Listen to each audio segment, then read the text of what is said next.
ಮನ್ರೇಗಾ ಯೋಜನೆಯಲ್ಲಿ ಗಾಂಧೀಜಿ ಹೆಸರು ಬದಲಿಸಿದ್ದಕ್ಕೆ ಕಾಂಗ್ರೆಸ್ ಹೋರಾಟಕ್ಕೆ ರೆಡಿಯಾಗಿದೆ. ಇವತ್ತು ಹೋರಾಟ ಯಾವ ರೂಪದಲ್ಲಿರಬೇಕು ಅಂತಾನು ತೀರ್ಮಾನಿಸಲು ಸಮಾವೇಶವನ್ನು ಆಯೋಜಿಸಿದ್ರು. ಒಂದ್ ಕಡೆ ನರೇಗಾ ಹೆಸರು ಬದಲಾವಣೆಯನ್ನ ಅಸ್ತ್ರ ಮಾಡಿಕೊಂಡು ಕಾಂಗ್ರೆಸ್ ಹೋರಾಟಕ್ಕೆ ರೆಡಿಯಾಗ್ತಿದ್ರೆ, ತುಮಕೂರಲ್ಲಿ ಗಾಂಧೀಜಿ ಬದಲು ಗೃಹ ಸಚಿವ ಪರಮೇಶ್ವರ್ ಹೆಸರನ್ನ ಸ್ಟೇಡಿಯಂಗೆ ಇಟ್ಟಿದ್ದು ಬಿಜೆಪಿಗೆ ಬ್ರಹ್ಮಾಸ್ತ್ರ ಸಿಕ್ಕಂತಾಗಿದೆ.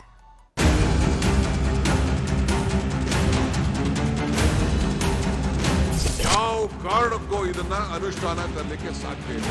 ಮನ್ರೇಗಾ ಕಾಯ್ದೆ ಪುನಃಸ್ಥಾಪನೆ ಆಗಬೇಕು. ಕೇಂದ್ರದಲ್ಲಿ ಮನಮೋಹನ್ ಸಿಂಗ್ ಅಧಿಕಾರದಲ್ಲಿದ್ದಾಗ ನರೇಗಾ ಯೋಜನೆಗೆ ಮಹಾತ್ಮ ಗಾಂಧೀಜಿ ಹೆಸರನ್ನ ಸೇರಿಸಿ ಮರುನಾಮಕರಣ ಮಾಡಿದ್ರು.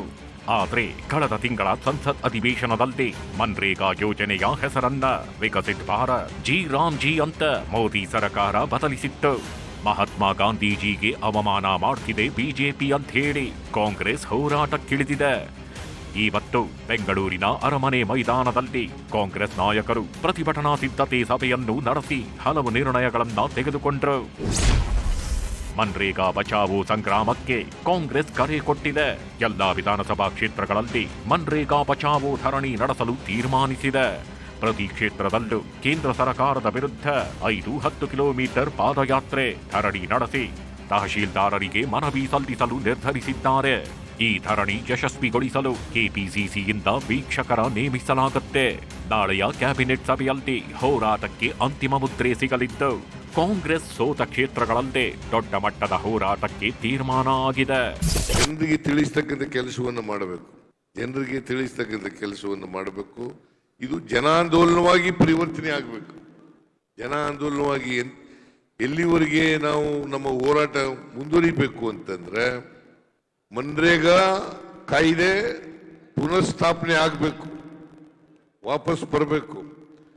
ಮತ್ತೆ ಜಿ ರಾಮ್ಜಿ ಕಾಯ್ದೆ ರದ್ದಾಗಬೇಕು. ಅಲ್ಲಿವರೆಗೂ ನಮ್ಮ ಹೋರಾಟವನ್ನ ಮುಂದುವರಿಸತಕ್ಕಂಥ ಕೆಲಸವನ್ನ ಮಾಡಬೇಕು. ಇದು ಕಾಂಗ್ರೆಸ್ಗೆ ಸಿಕ್ಕಿರುವಂತ ಒಂದು ವರ. ನಾನು ಆಗಾಗ ಒಂದು ಮಾತು ಹೇಳ್ತೀನಲ್ಲ, ದೇವರು ಶಾಪನೂ ಕೊಡುದಿಲ್ಲ, ಇದನ್ನು ವರನೂ ಕೊಡುದಿಲ್ಲ, ಅವಕಾಶ ಮಾತ್ರ ಕೊಡ್ತೇನೆ ಅಂತ.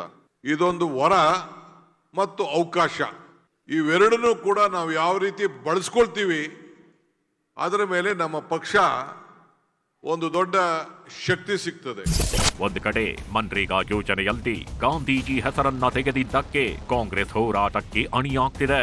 ಆದ್ರೆ ಅದೇ ಕಾಂಗ್ರೆಸ್ ಪಕ್ಷ ಆಡಳಿತ ನಡೆಸ್ತಿರೋ ಕರ್ನಾಟಕದಲ್ಲೇ ಗಾಂಧೀಜಿ ಹೆಸರನ್ನ ತೆಗೆದುಹಾಕಲಾಗಿದೆ.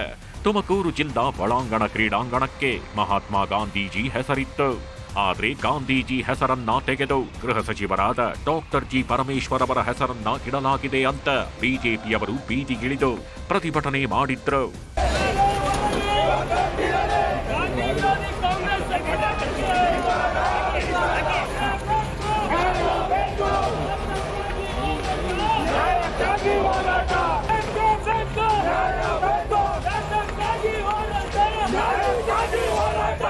ಬಿಜೆಪಿಯವರು ಹೇಳೋ ತರ ಏನೂ ಆಗಿಲ್ಲ.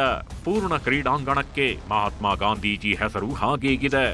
ಒಳಾಂಗಣ ಕ್ರೀಡಾಂಗಣಕ್ಕೆ ಡಾಕ್ಟರ್ ಜಿ ಪರಮೇಶ್ವರ್ ಹೆಸರನ್ನಾಗಿಡಲಾಗಿದೆ ಅಂತ ಜಿಲ್ಲಾಡಳಿತ ಹೇಳ್ತಿದೆ.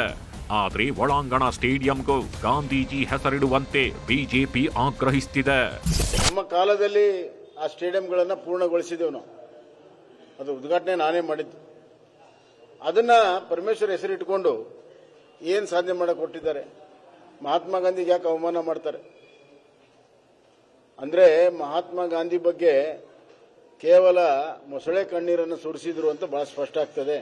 ಮೀಡಿಯಾದಲ್ಲಿ ಬಂದಿದೆ, ಅದು ಅಪಪ್ರಚಾರ. ಅದು ಮಹಾತ್ಮ ಗಾಂಧೀಜಿಯವರ ಹೆಸರನ್ನ ನೀವು ಬದಲಾಯಿಸ್ತೀರಿ ಅಂತೇಳಿ ನಾವು ಹೋರಾಟ ಮಾಡ್ತಾ ಇದ್ದೀವಿ. ಹಾಗಾಗಿ ನಾವೇ ಬದಲಾಯಿಸ್ತೀವಿ ಅಂತ ಎಲ್ಲರ ಸಾಧ್ಯ ಉಂಟಾ? ಮಹಾತ್ಮ ಗಾಂಧೀಜಿಯವರ ಹೆಸರನ್ನು ನಾವು ಯಾವುದೇ ಕಾರಣಕ್ಕೂ ಈ ಸ್ಟೇಡಿಯಂನಲ್ಲಿರುವಾಗ ಬದಲಾಯಿಸೋದಿಲ್ಲ. ಪರಮೇಶ್ವರ್ ಅಲ್ಲ, ಯಾರ ಹೆಸರೂ ಇಡೋದಿಲ್ಲ. ಬಿಜೆಪಿಯವರ ವಿರುದ್ಧ ನರೇಗಾ ಹೆಸರು ಬದಲಾವಣೆಯನ್ನ ದೊಡ್ಡ ಅಸ್ತ್ರ ಮಾಡಿಕೊಂಡಿತ್ತು ಕಾಂಗ್ರೆಸ್. ಆದ್ರೆ ತುಮಕೂರಲ್ಲಿ ಗಾಂಧೀಜಿ ಬದಲು ಪರಮೇಶ್ವರ್ ಹೆಸರಿಟ್ಟಿದ್ದನ್ನ ಬಿಜೆಪಿ ಈಗ ಬ್ರಹ್ಮಾಸ್ತ್ರ ಮಾಡಿಕೊಂಡಿದೆ. Bureau report, news 18.